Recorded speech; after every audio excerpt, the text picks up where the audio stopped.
विपुल कफ syrup जबत होइछि। चालाण पूर्व सूचना पाई रेड करुछि ड्रग्स कंट्रोल बोर्ड। लॉजिस्टिक्स गाड़ी रे चालाण बेले जबत होइछि कंटेनर। नखरा वीआर लॉजिस्टिक्स रो ये मिलित भाव में चढ़ाऊ होइतिला। एसटीएफ ड्रग कंट्रोल बोर्ड एवं स्थानीय पुलिस मिलित भाव में चढ़ाऊ करिसेंती। 14,000 बोतल रु अधिक कोरेक्स कफ सिरप जबत होइछि।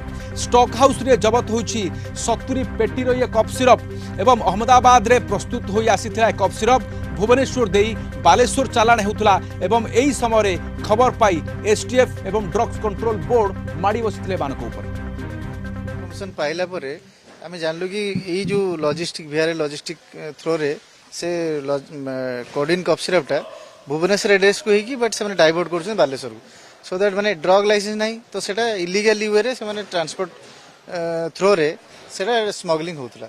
तो आमे सेटा खबर पाई कि आमे हमर ड्रग्स इंस्पेक्टर भुवनेश्वर 2 1 आ मु हमर एडीसी माने सब आमे आसिकी एडी सर्च करथिलु। जॉइंट टीम आसीथुलु ड्रग इन्स्पेक्टर माने आसथिले आमर executive magistrate Cuttack executive magistrate आ गवर्नमेंट विटनेस आसीथिले आमे नासी आज बिहार लॉजिस्टिक रे आमे जोटा को